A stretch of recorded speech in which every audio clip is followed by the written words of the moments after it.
Iskashrus Tzaddik, connecting to the Tzaddik in two different ways. Meaning, he started off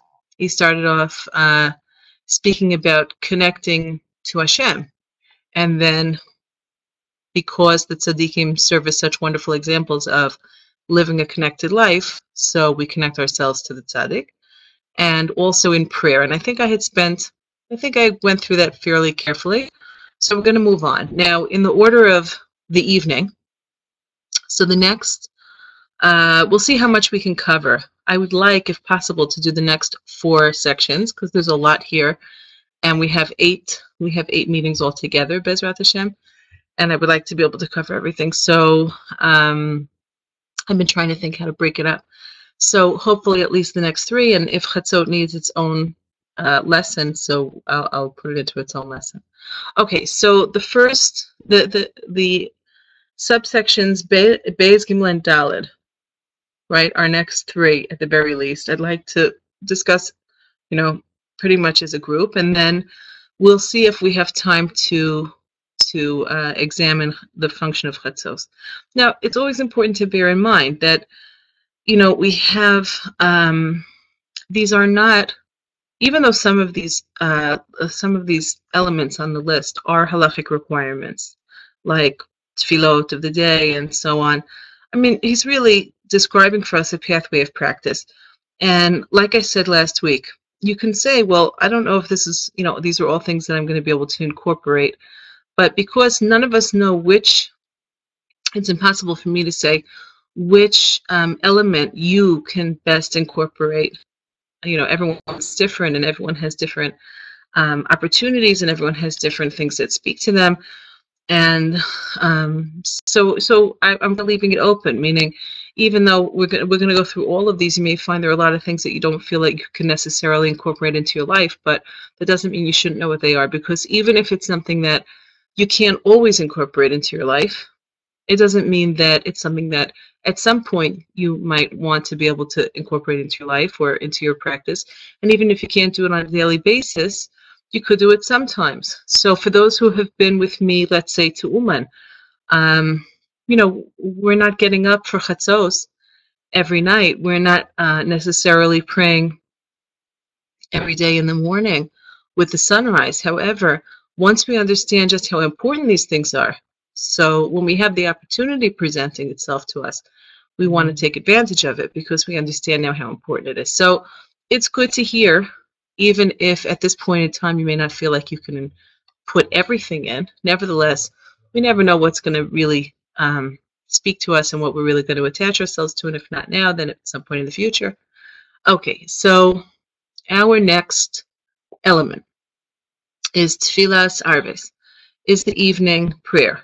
Now, just to start off, the evening prayer, Ma'ariv or Arvis, is called in the Talmud Tfilas Rishus. Now, that doesn't mean that for men that it's not obligatory. It is obligatory, but the means through which it became part of our prayer practice, our obligatory prayer practice, was not quite as straightforward as Shachris and Mincha. Now, that's because we're going to talk about those 2 tefillot later on. But I don't know if I discussed it, if you were with me for that mini course that we did on tefillah, but on prayer. But we, I'm sure I must have explained that the prayer services of Shachris and Mincha of the morning and the afternoon parallel the offerings of the Tamid, the 2 perpetual offerings, one of a sheep, one was brought in the morning and one in the afternoon, at the time of day called Ben Harbayim. Now, so those 2 prayer services, they have parallels directly to 2 collective offerings that were brought on behalf of all the Jewish people. And at the time that those offerings were being brought, everybody, whether you lived close to Yerushalayim or in the environs of Yerushalayim, or whether you lived at the other end of Eretz Yisrael, I don't know, way up in the north in the Galil, in the lands of Naphtali, next to Tiberia, or next to the Kinneret, or wherever you might be living, we all had a custom which had been handed down to us from our forefathers, that at the time of the bringing of the offering, that's the proper time for prayer. And so even though we were not necessarily in Jerusalem, or even in Jerusalem, not at the Beit HaMikdash, at the set and fixed times for bringing those two offerings, it was a collective prayer time for everybody. And that was true even before we went into exile to Bavel during the time of the first Beit HaMikdash. And this is even before we had an established order of prayer to substitute and to organize our prayers at the after we had returned from the first exile to Bavel. So the institution of Shmona Esrei, let's say, the Amida, which is the core, it's the crux of the tefillah, whether it's Shacharis, Mincha, or Ma'ariv, that's really the core. And for anybody who was with me for the last course, we definitely spoke about that at length, how everything is either preliminary to it or accessory to it after the fact. But even before we had a formalized prayer service, the Shmona Esrei, those 18 blessings / 19, the offering of personal prayers at particular times to correspond to the bringing of the offerings was something that was customary and practiced. And so the question is, where does Arvis fit in? Where does Ma'ariv fit in, the evening prayer? I don't remember. I must have discussed it during the prayer course, but I don't remember how much detail I went into. I think we were speaking about other things. But just on the technical level, Arvis corresponds to the remains of the afternoon offering that are not fully consumed by the time the night comes in, and that you have all night for the remnants of the flesh and body of the carcass of that offering, of the afternoon offering. It has the whole night in which the fire can consume it down to ash. And so the time of Arvit, although ideally it should be for the first half of the night from the beginning of the night when it is full nightfall until midnight, halachic midnight. However, in pressing circumstances, is permitted to recite Arvit until the rising of the dawn star, until we call Alot HaShachar. So that's a technical consideration. Now the question is, what does this have to do with women? Women never assume the obligation for Arvit, which means that even those more stringent opinions that hold that women are fully obligated to pray at least certain things for the morning prayers and for the afternoon prayer, no one says that women have an obligation to pray Arvit, because women did not accept this upon themselves. Now, interestingly enough, the practice of saying Arvit, sometimes women have a hard time carving out time to pray. There's a reason why women are not obligated in mitzvot aseh as mangrama, in time-bound positive commandments, because women often feel that they are sort of beset upon in terms of demands on their time, and so they may not feel like they have the ability, especially when they're in a position or a time in their lives when they have children dependent upon them and so on. They may not feel like they can really carve out that much time for prayer.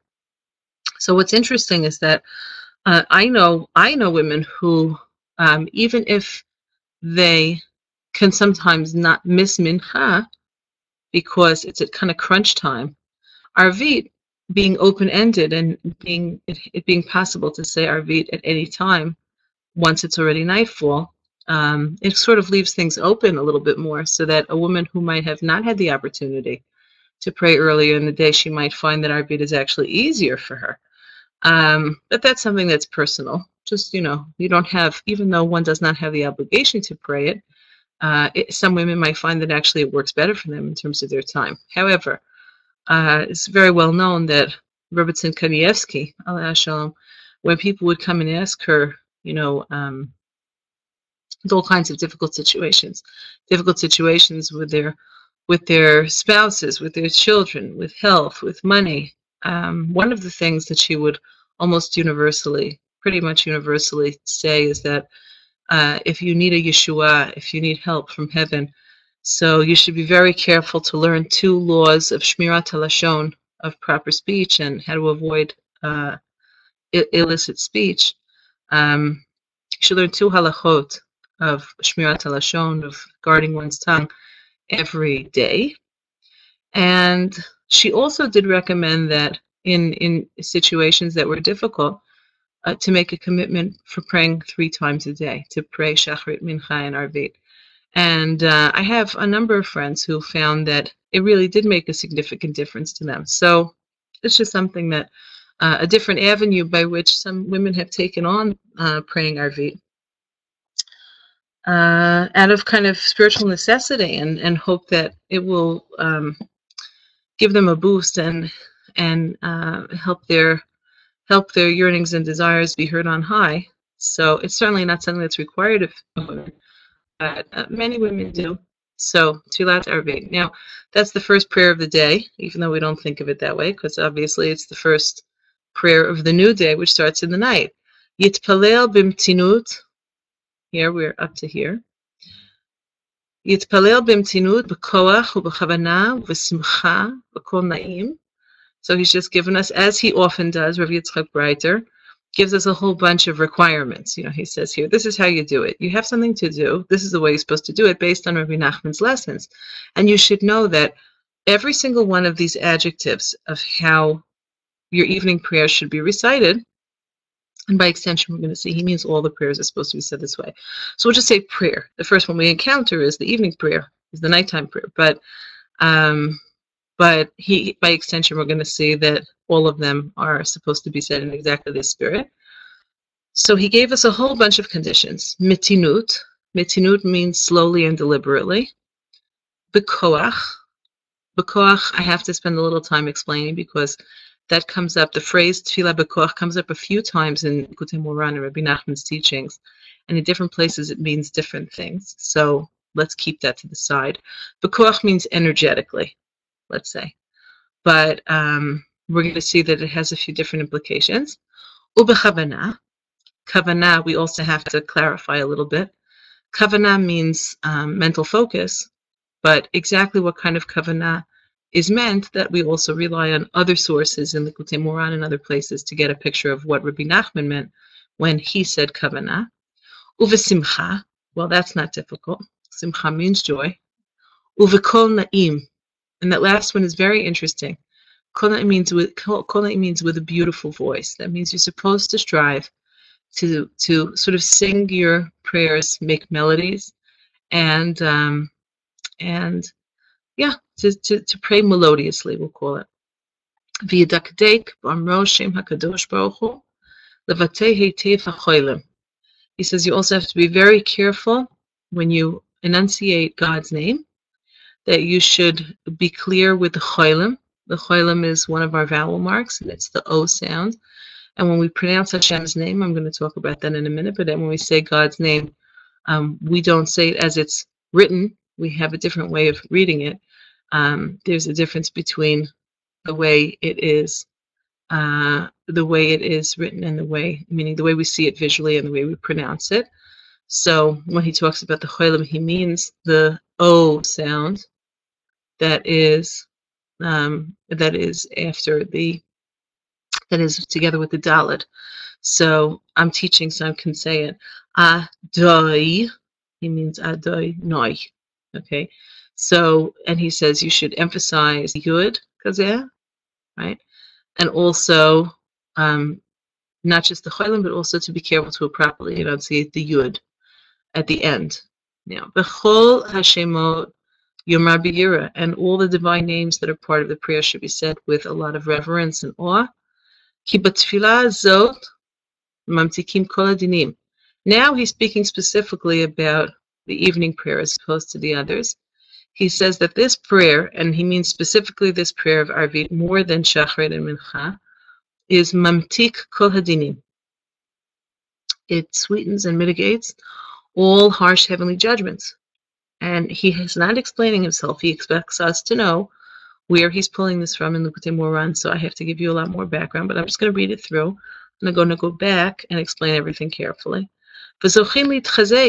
When you pray Arvit in just this spirit and with all of the emphasis in the right place and with all of these different qualities, then you have you'll be worthy, and you'll merit to be mitchazek, to strengthen yourself and empower yourself. You'll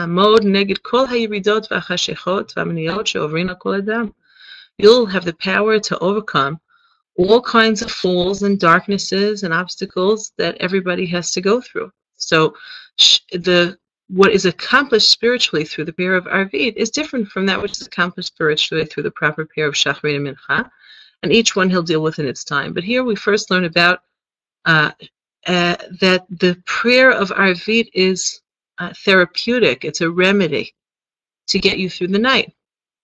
And that's why it's at the beginning of the night. Bivchinat Shomer Amo Yisrael La'ad.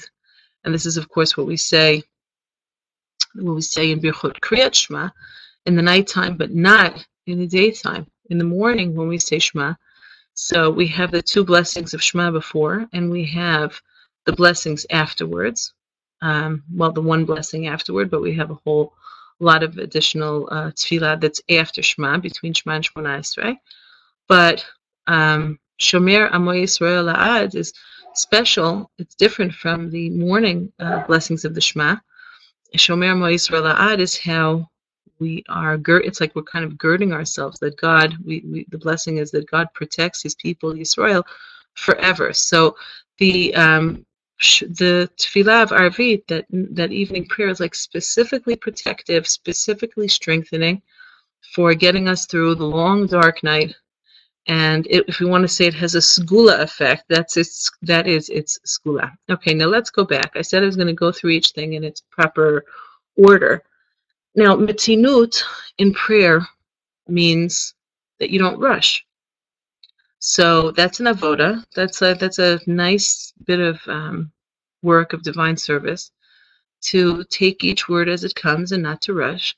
And when he speaks about metinut, he's also sort of side referencing lesson 65, which actually Breslov Research Institute did a very nice little booklet of a translation of that lesson together with some Likutey Tefillot years ago, and it was called The Garden of Souls. If anybody has the book at home, I don't know if you have it, but I know that they did a translation of it.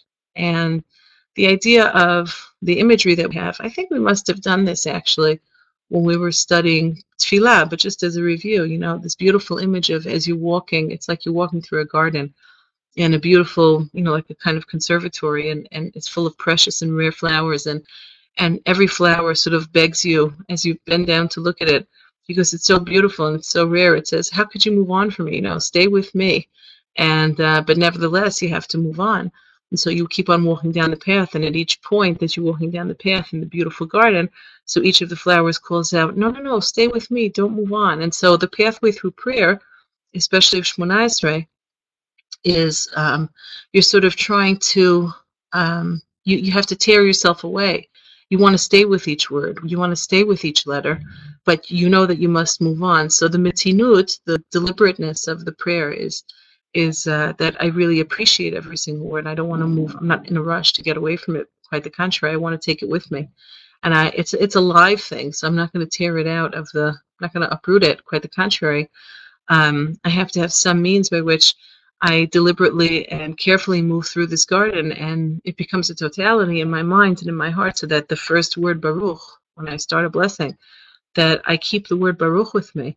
By the time I get to the end of the blessing, I still have the beginning of the blessing in mind, because it's coming along with me. I haven't left it behind. So that's called metinut, that I should pray deliberately, slowly, carefully. Now, bekoach. I said bekoach can have a few different meanings. Bekoach, when you pray energetically. So tefillah bekoach can mean literally, energetically, meaning with an investment of an enormous amount of energy.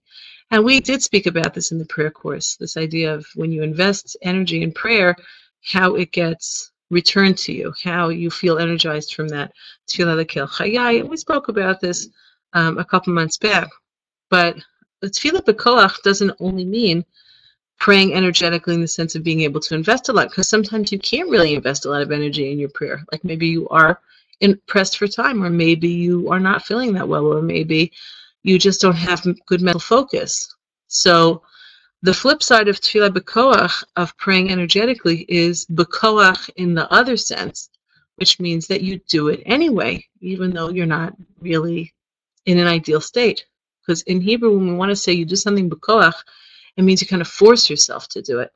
And Rabbi Nachman in Likutey Tefillot, he speaks about also the value of this, that tefillah b'koach, like if I have the koach to invest, if I've got the energy, then I need to put it in. If I don't, then something valuable happens when I force myself to pray as if I have the energy, even when I haven't got it. And that's called b'koach. So we have two different ways to look at it. B'chavana. Now, kavanah in prayer talk, there's kavanah and there's kavanot. So Rabbi Nachman did not advocate praying with kavanot. Kavanot are Kabbalistic meditations based in the teachings of the Arizal and other mystics, and he did not advocate his students to pray with kavanot. That does not mean he did not advocate praying with kavanah. Kavanah means to learn how to be mechaven. Now, lechaven for a mystic means to focus your mind during different recitation of God's name on particular permutations of the name and also on sfirot. And that kind of work is not something that is for regular people to do.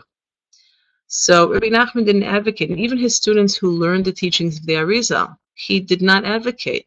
He had a student who came to him once and said, what should I be mechaven? What should I have in mind when I say a particular name at a particular point in the prayer? Name of God at a particular point in the prayer. Rabbi Nachman very sharply said, what, God is not good enough for you? So this is more fitting with overall with Rabbi Nachman's approach to simplicity, that the value of developing a sort of straightforward, face-to-face, honest relationship with Hashem that's not over-analyzed and not over-intellectualized, and that's not sitting all up here, but that I learn how to pray like I would speak to my best friend, or, I would speak to the person nearest and dearest to me and my closest confidant, and developing that sort of a prayer relationship, even in the fixed prayers, that sort of directness, can sometimes be undone by trying to overcomplicate prayer through kavanot. So lechavein in Hebrew means to direct something. Lechavein means if I have I play an instrument. So when you play guitar, you have to be mechavein the guitar. That means that to tune it up. But lechavein really means each string should be attuned and directed to be exactly in the pitch that it's supposed to be. So it just means that I have a mind and I have a heart and I have a job to do, which is to be mechavein, my mind and my heart, to direct my mind and my heart to focus on the words and have them express my thoughts and feelings honestly. I should allow the words to express what's inside of me, and that's called lechavein. And Rabbi Nachman was very clear with his students that this is the best form of prayer, and to be simple with prayer and not to overcomplicate things. Let's see. It's interesting, just as a side point, speaking of kavanah. So I don't know how many Be'ur Tefillah classes I took in my life. We had, I don't know, probably I spent years in various forms of classes that went through every single word of the prayer, Shabbos prayers, weekly prayers, Tehillim also. Be'ur Tefillah explained the words to me. And I remember I had a certain epiphany, many years back. I'm very grateful for all of those courses and classes I took on, a clear and proper and pretty deep understanding of what the words mean, what they say. Because without knowing what the words mean, it's very hard to use them in prayer. They have to be able to express what's in our hearts and mind. However, it took me a while to figure out that Be'ur Tefillah and Kavanah are not the same thing. I don't know if everybody is getting what I mean. Be'ur Tefillah, knowing what the words mean, is important because the words have to be usable vessels for you. But Kavanah is not Be'ur Tefillah. Be'ur Tefillah is about knowing what the words are saying. Kavanah has to do with directing my mind and my heart so that these words are actually a communication between myself and God. That's a kind of presence of self in Tefillah that really I don't think anybody can teach you. I remember it took me a while after I got married, sort of realizing one day, like when I pray Shemona Esrei, I'm always thinking a lot. I'm always thinking about the words and what they mean. And like, it's like as if I have all these years of classes sort of sitting in my head. And that's what comes to the fore when I'm davening. And I had one day this epiphany, like, oh, this is not what it's about. I'm talking to Hashem. Does everyone understand what I mean? So that's kavanah. Let's go on. Simcha, and we pray with joy. Rebbe Nachman very famously said once to his students, he said, I want you to jump sweaty into Gan Eden. It's a very vivid image. I want you to jump sweating into Gan Eden, like, like passion, with passion and fervor and joy, jump into Gan Eden, jump into paradise, like all there. And this is a very Hasidic way of approaching tefillah. In fact, right now, for the course that I'm teaching in Jewish history on Mondays in school, we're up to the history of Chassidut. And so next week, hopefully, not this week, but next week, I have to go into the opposition against Chassidut and explain why there was so much opposition against Chassidut. And Freda says, you work too hard to remember what words mean. Yeah, you need to know what the words mean, obviously. But sometimes the grasping, like for meaning all the time with the words, that's one of the reasons why maybe it can sometimes make more sense to pray in whatever language is known to you. It's like gives you the opportunity, you need the opportunity to actually be mechaven as opposed to be metargem. You're not translating. The job of prayer is not, the avodah of prayer is not to engage in translation, but in communication. That's very different.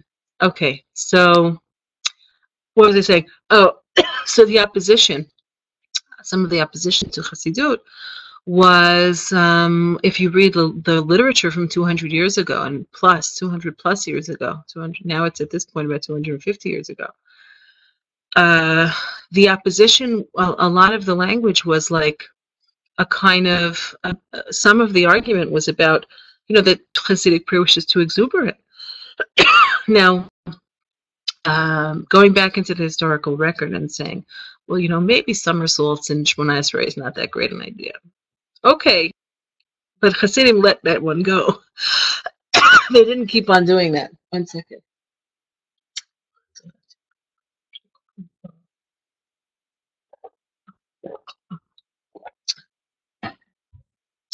Even if early Hasidim did do somersaults during prayer, and some did, that didn't remain the practice. However, a kind of joyful exuberance in prayer was really not so done. I remember once, I don't know if I told you this story, but even if I did, I'll say it again. When I was just married, I was expecting, and I used to go to the Kotel a lot, so I went to the Kotel during the day, and I was teaching the Old City, so whenever I would teach in the Old City, I would go to daven at the Kotel, then I would take the bus home. So I was at the Kotel, and I was davening Shmona Esrei, and I'm not praying, I don't know, outlandishly or anything like that. But I had married a Chassid, and I had sort of gotten integrated into this Breslov Hasidic world. And I saw people were a little bit more physically demonstrative, and it felt right to me. And I didn't mean to do anything that was, improper. But I might have been, a little bit more swaying in my tefillot. I'm not exactly sure. Nothing extravagant. Anyway, after I finished, I went to leave, and a woman came over to me, and she said to me, she gave me musar. This is Israel, so you have to be prepared. Someone's going to have an opinion about something that you've done. So she came over to me, and with good intention, she said, I have to tell you, the way that you were praying was really not all right. It's a good thing I'm not easily offended. It's really not all right. I said, oh, yes. Please tell me what's on your mind. So she said, because you're standing before the king, and you should stand with awe and reverence. And this business of shaking and moving it's so not right. And okay, so that is a prayer, that is a position about prayer that is described in the earlier works. It's not like she was saying something that was off base. I understood where she was coming from a place of Yirat Shamayim, of having a lot of fear of heaven, and I accepted it in that spirit. But I didn't change my way of praying afterwards. It's some people just can't help themselves, and they have to tell you what they think is going to be, the right thing for you. So I took it in as good a spirit as I could. However, It doesn't mean joyful and exuberant prayer doesn't necessarily mean that you have to be demonstrative physically. It can be just, it can be like something that's in the heart. It doesn't have to express itself. It doesn't have to express itself physically. However, if it does, it's okay. Now, Simcha, uvekol na'im. Bekol na'im. You should have a melodious voice. So this is also a kind of reference to, other lessons in the Likutey Moharan. And one of the things it's very reminiscent of is the story of the Master of Prayer. Now, in the story of the Master of Prayer, we have a figure who is, he's called the King's Bard. And the King's Bard is representative of the sphere of Netzach, and he makes up beautiful, like he's so eloquent and so poetic and so beautiful in his expression, and he's representative of tefillah that is b'kol na'im. That means that even if we're praying with a fixed order of prayer, to really invest in our prayers being beautiful. And that means also in Hitbodedut, here he's talking about Arvit. That's a fixed prayer, so you don't change the language. It just has to do with your voice. But kolech arev, your voice should be beautiful. Now, what if you don't have a melodious voice? It doesn't really mean that. It's sort of like the wistfulness or the yearning that's expressed in the voice is something that's evocative and it arouses divine mercy. Just like if my child comes to me and, he doesn't have to be like Caruso. I so date myself, like I'm so not from that generation, but he doesn't have to be Pavarotti, he doesn't have to be, I don't know, think of somebody with a nice voice. So he doesn't have to have any kind of a magnificent voice, but because he's my child, his voice stirs me when it's filled with yearning and longing. His voice stirs me when it's filled with yearning and longing. It's not that it needs to be in a particular pitch. So we have to be aware that when we're talking to our Father in heaven and we're communicating with Hashem, so our voice and it has chen. We want it to have chen. We want it to have grace, and we want it to have a kind of if not a melody, I guess a melody. That's also like an epiphany I had, but way before I ever came close to Breslov. I remember the day I was davening in my room in seminary. I was davening Shachris before going to school. And I was saying Psukei de Zimra. And I was in the middle of Psukei de Zimra. And I realized, why am I not singing these? Like, it doesn't make sense. They're Psukei de Zimra. They're supposed to be zirot. They're supposed to be melodious. And some people, like, they attach popular songs. I don't mean non-Jewish songs. I mean even like melodies that are used for singing Tehillim and stuff like that. They'll try to incorporate it into their tefillah. And I was davening and I realized, no, I feel like there's some melody inside of me that's the right melody for me to pray with. I need to discover that melody. So I remember like that whole year, I really started to put a little bit more energy and time and privacy. I needed a lot of privacy for it, to pray in the morning and allow the nigun of my tefillot to emerge. And that's not called a nigun, it's really called a nusach. So over the years, I have the same nusach.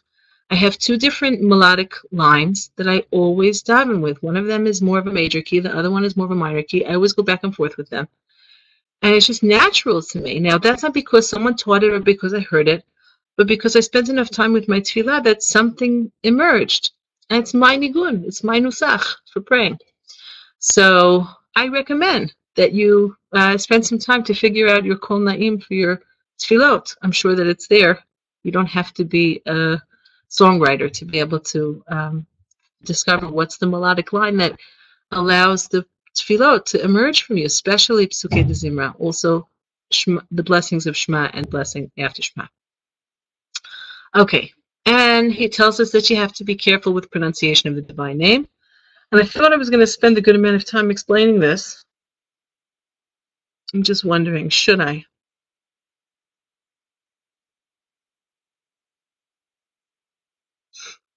Um, Interesting. I wonder if I should explain this to you.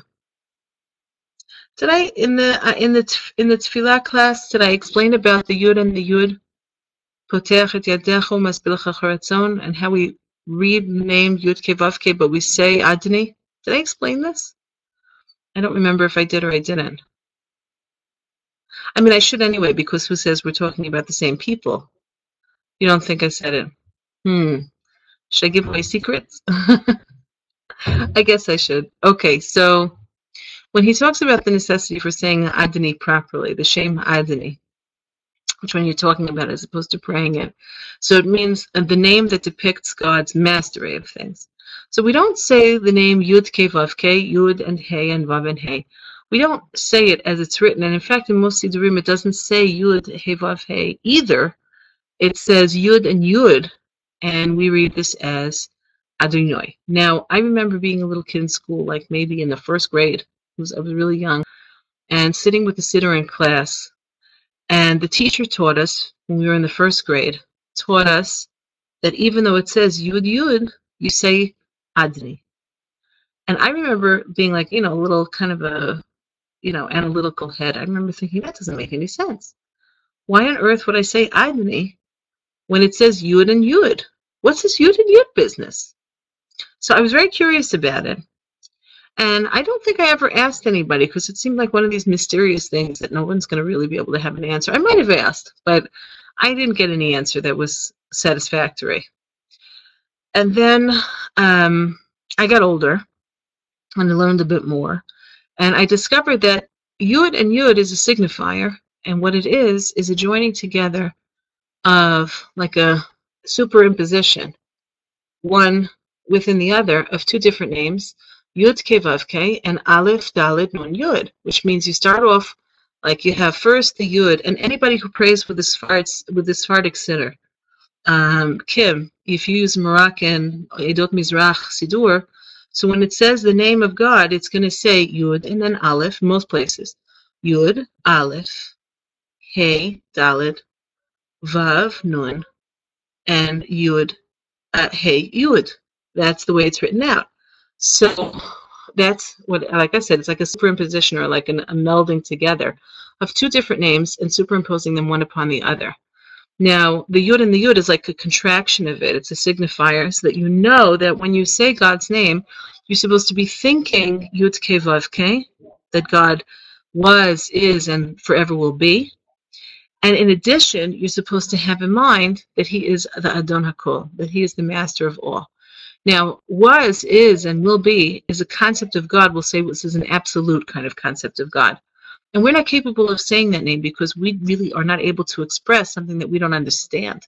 So when we had a Beit HaMikdash, and it was still possible to say what's called the Shem HaMeforash, the divine name fully articulated properly, it's because we had a Beit HaMikdash and we were able to have a full grasp, to whatever extent human beings can, of God's transcendent being, to whatever extent possible. In the absence of a Beit HaMikdash, we don't have access to this kind of awareness. And so we are left with saying the name Adni, which means that even though we don't have big consciousness of God's transcendence, we do acknowledge his mastery. It's something that for us, I would say, is somewhat theoretical for us. However, in actuality, that's the concept of God, of godliness, that we actually do live with all the time. So that's called Adnut. That means mastery. So we see the name Yud Ke Vav Ke. We say the name Adni. And in the Sidurim that are more connected to the Mikubalim, to the mystics, you might actually have, like I said, to Kim, you have these two names that are joined together. Like I said, everyone understands what I mean when I say that? That it's like this interwoven, maybe I could have, it's not only that Hashem is both Chassid and Gvura, it means that that which you believe to be true in the realm of Emunah, but you don't have actual experience of, is called Yud Ke Vav Ke.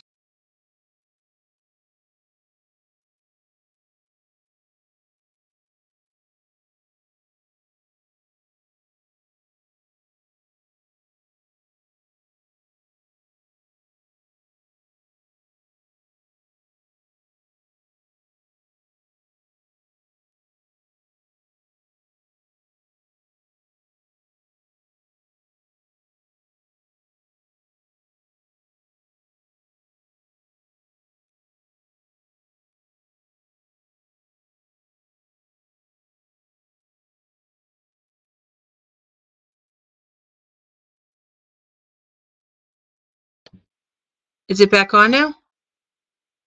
Back on? Yes? Give me a heads up. Is it functioning? Is it working? It's okay now. Okay, so we had a little lapse that happened. So it has to do with there being a gap. It's intermittent. You're having it's not staying on properly. I hope that the connection remains and we don't have interruptions.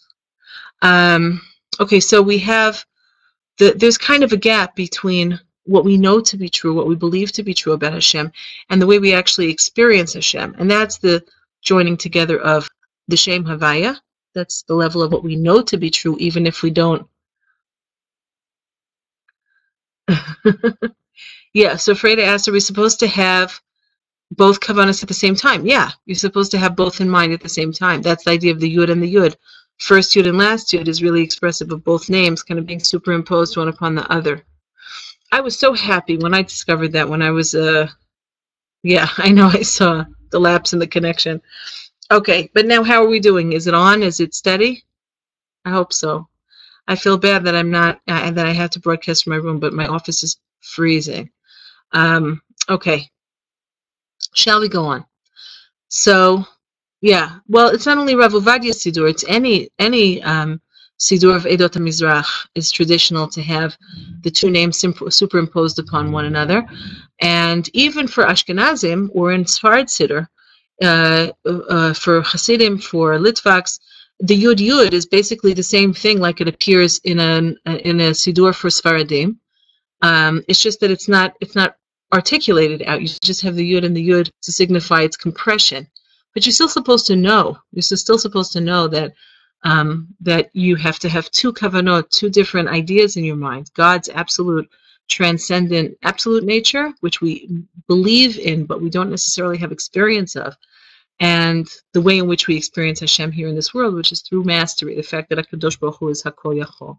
Okay, that He can do anything and He's master of everything. Let's go on.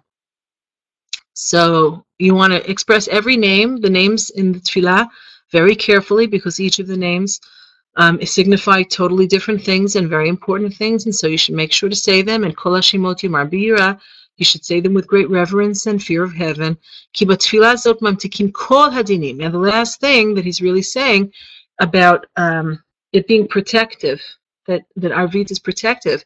So you should think about that. It's sort of like an inoculation of emunah, which Kriyat Shema Shel Hamitah, saying Shema before you go to bed, is just a further expression of this idea that before you go to sleep at night, when we go down into darkness, it's emblematic of going down into the places that are a little bit too difficult for us to handle on our own, and that also means going to sleep.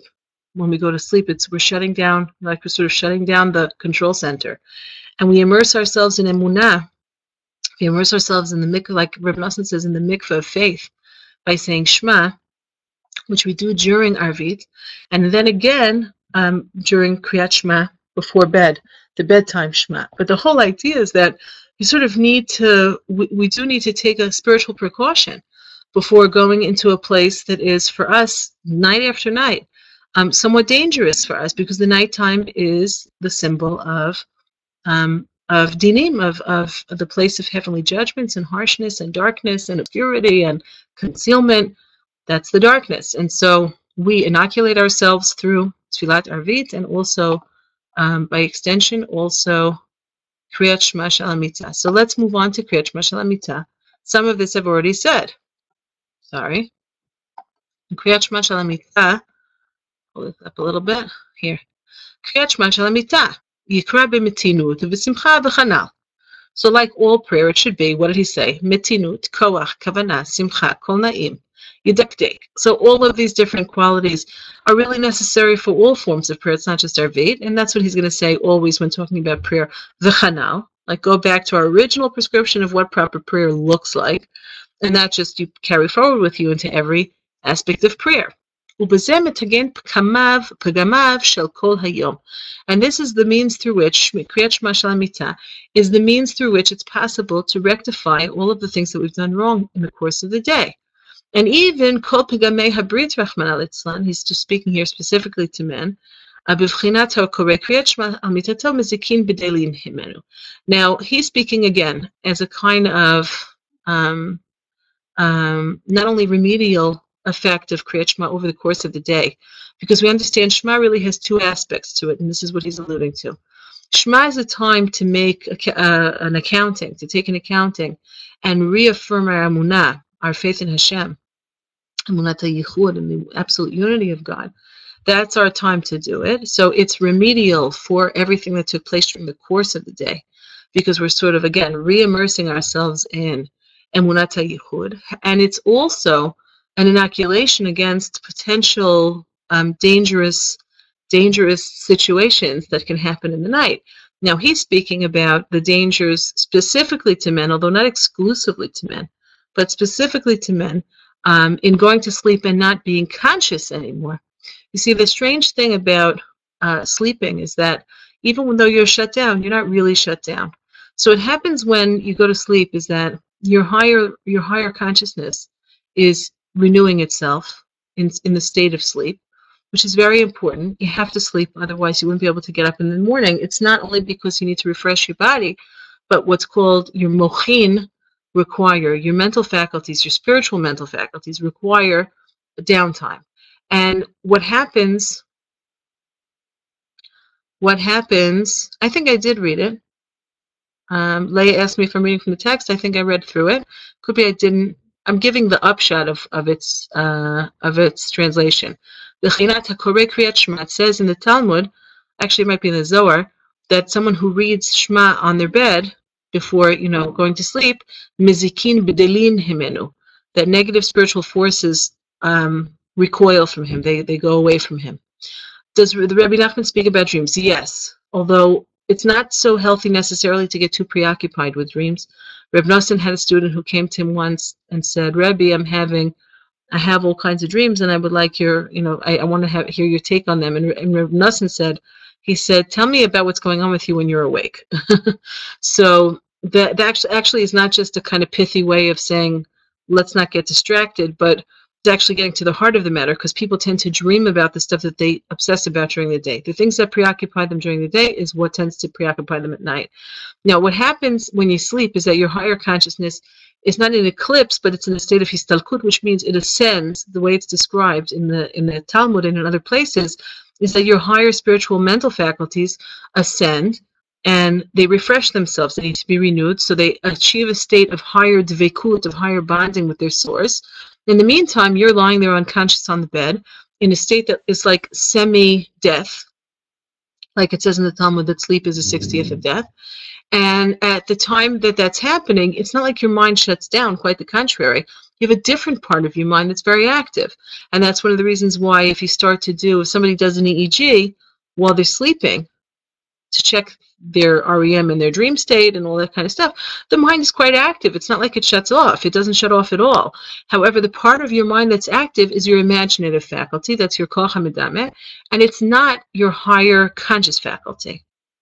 So what happens is that the stuff that's been in the state of unconsciousness rises to the surface, and it preoccupies us when we sleep. Now, that's considered to be a very vulnerable state, because when you're awake, let's say, I don't know, leave prayer alone. When you're awake and you have a thought enter into your mind that you know is not a productive thought, like it's a resentful thought or an obsessive thought about somebody who you have trouble in your relationship with them or something like that, your conscious mind has the ability to kind of shut that down and say, this is not productive. I'm not going to think about this. I'm going to think about something else. That's part of having your conscious awareness active. You can do that. But when you're sleeping, you don't really have the power to do that. So the thing that afflicts you, whatever it might be, the thoughts that afflict you, they exert themselves when you're not capable of defending yourself against them. And just like you're physically somewhat defenseless while you're sleeping, you are spiritually and mentally somewhat defenseless while you're sleeping. Now, the way that this is discussed in the deeper works, in the Zohar Kadosh, in the Talmud, and throughout all of Jewish literature, is that human beings in the state of sleep are susceptible to the influence of masikin, of negative spiritual forces, otherwise known as demons. Now, that means that when a person's sleeping and they have a dream about something that's forbidden, so, and it could even result, let's say for a man, and also the Ben Ish Chai says even for women, I hate to say it, but, like it can result in an unwitting sexual release, right? Which can take place during sleep, during dreaming. Now, when that happens, the way that it's described in our literature is like the person has, in a state of vulnerability, has been beset upon by forces that get them in a place where they're vulnerable. So, Kriyat Shema Shel Hamita is considered to be not only remedial for what happened during the day, but protective for the state of sleep, which is one of great vulnerability. And so, specifically, it's supposed to be said from a Siddur. It is better to say it from the Siddur and not to rely on your memory. And it is a protective device. Now, think about how Kriyat Shema Shel Hamita is laid out in your Siddur. You have the first part of it, which is a kind of reckoning. And then you have all of these chapters of Tehillim, aside from Shema. You have all of these chapters of Tehillim, all of which in some way or another are associated, especially Yoshev B'Seiter. Chapter 91 is called the chapter of protection from negative spiritual forces. So that's the chapter that Moshe said when he was receiving the Torah and the angels wanted to incinerate him and not allow him to take the Torah back to the Jewish people. So it's considered to be a highly powerful, protective. Should we say it's sitting in bed? You can say it's sitting in bed. Yes. You don't have to stand. Actually, for saying Shema, you're supposed to be sitting in any case. Okay. So it has, if you open up your Siddur and you look through your Shema, you'll see it's got its protective psukim and, recitations. And then you have the stuff that's more relevant to repairing and reviewing the things that happen during the day. And that's what he's addressing here. Let's go on. We have a few minutes left. Mari de Chushbana. Mari de Chushbana, this is Dalet over here. So Mari de Chushbana means being a master of taking accounts. So here, Rabbi Yitzchok Breiter is talking about making a personal accounting, taking stock at night, beyond the straightforward text of the Kriyat Shema Shel Hamita, which also includes, if you say according to the tradition of the Arizal, so you also have a vidui, Ashamnu, Bagadnu, Gazalnu, the standard text of the alphabetic vidui is included in those who say according to the Nusach, according to the path of the Arizal.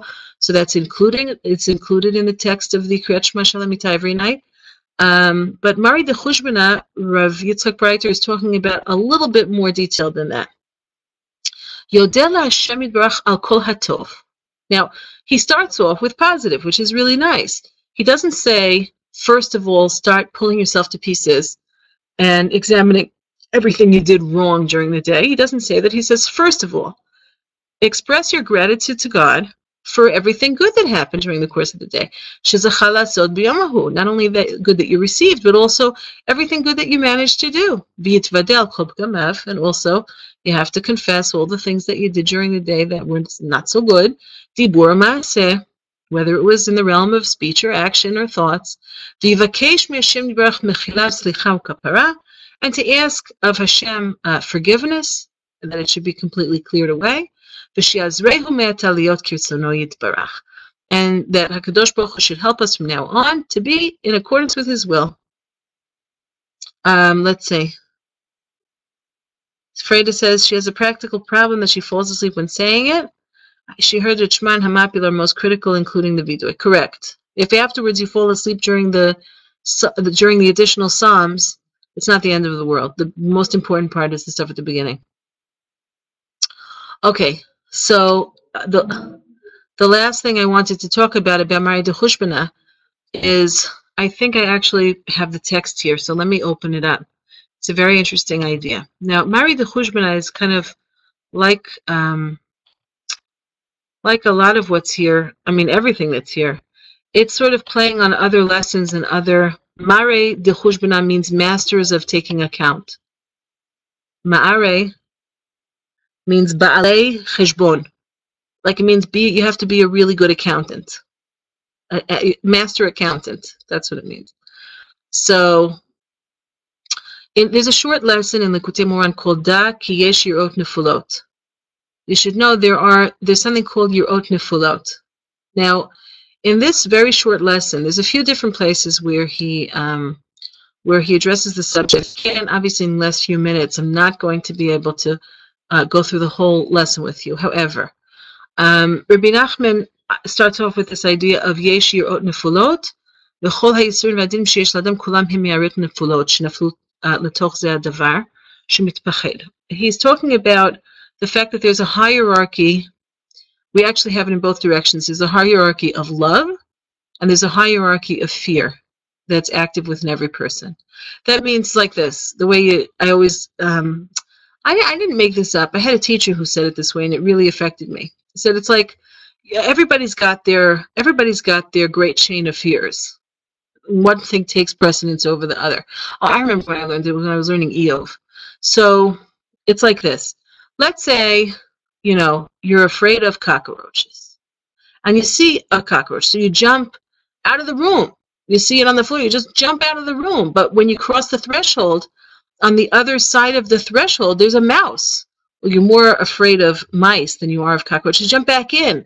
You'd rather be in the presence of the cockroach than the mouse. However, I jumped ahead to the mouse too soon. First the cockroach, then the spider, then the mouse, then the snake, then the... Okay, so we tend to have this, everybody's got their own internal great chain of fears, which when we're struck by one, we tend to, we are no longer affected so much by the other because we're now preoccupied with something else.